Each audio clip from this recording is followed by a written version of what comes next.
Greetings, humans. And I'm George. Welcome back to the Windmill, of course. So we're gonna react to the Yes. McCreepy. McCreepy? He is creepy! Yeah, he is. He's very creepy. People with that amount of tattoos are creepy. It's kind of the point, right? Yes. Okay, so this is Immortal Disfigurement, dragged through the Inferno, and the friend who requested this, Dragosh, has actually drawn my attention to the title of the band, which is, I think, a play on the Immortal album title by Lorna Shore, and some other song or album by Signs of the Swarm that had something with disfigurement in it. So it's kind of a play on his two previous bands. I don't really know what that is, but I could probably guess, and I probably shouldn't. So we're probably gonna leave it at that. Dragged through the Inferno. That sounds toasty. Yeah. So, when's the last time we did a proper spew fest on the Windmill? Probably when we did the Immortal live thing. Worm Shepherd. Or Worm Shepherd. No, I think we did the Immortal live thing afterwards. The one with Lorna Shore. Mm-hmm. So, yeah. So, more spew on the Windmill. Yes. Because it's been lacking for a while. Yes. And there must always be spew on the Windmill. Yes. So, are you ready? No.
Okay, I want to say that when you said there must be spew at the Windmill, you could not have been more spot on about what this is.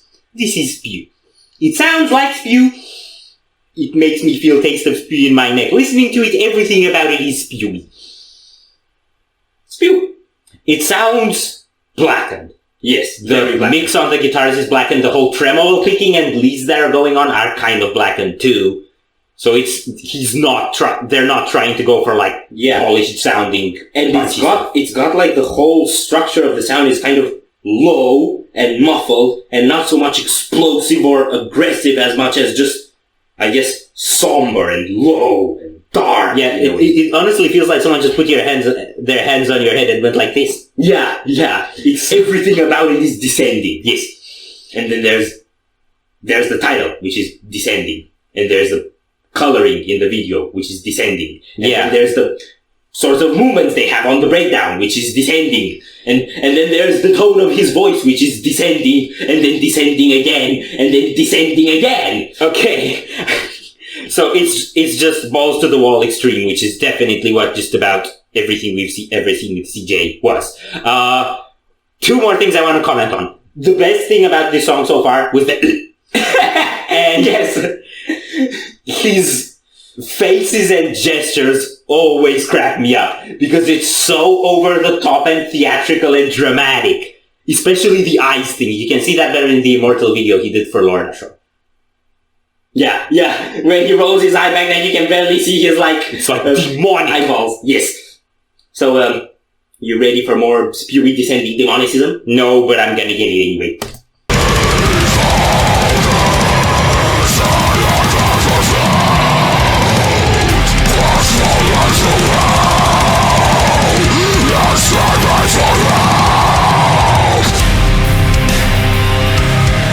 Oh!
He fell over.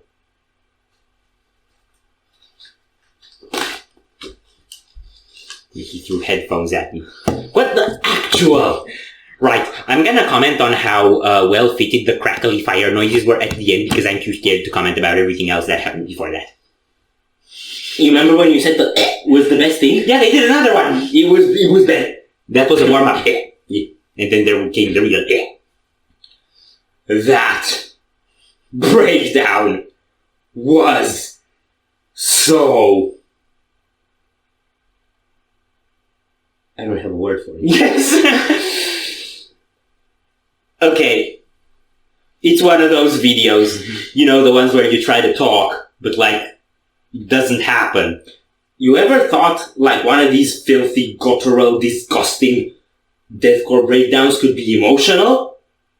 Because this one, it had that evil, twisted, demented orchestral on the background, and his like spewy stuff weren't just like the typical let's do gore sounds because we're deathcore. They sounded like actually tormented in a way or something. Yes. These heebie-jeebies all over. Yeah. And the last scream he did was long.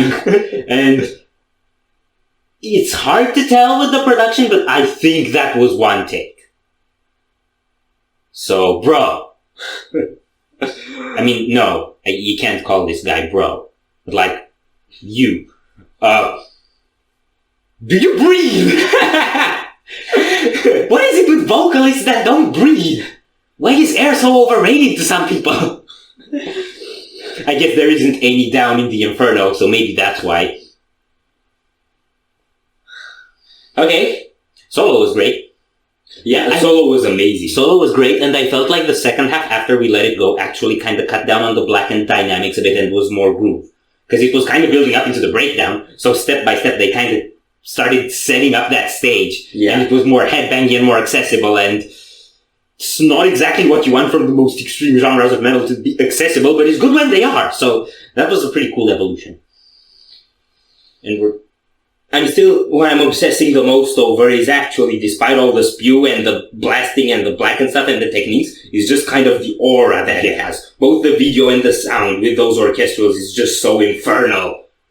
And it's called Drag Through the Inferno. So everything falls into place. Everything falls into place with the kind of imagery and mood he's trying to get across. And that's what actually really gets me about this song and puts it way above the regular deathcore sound to me. I think I can agree with that.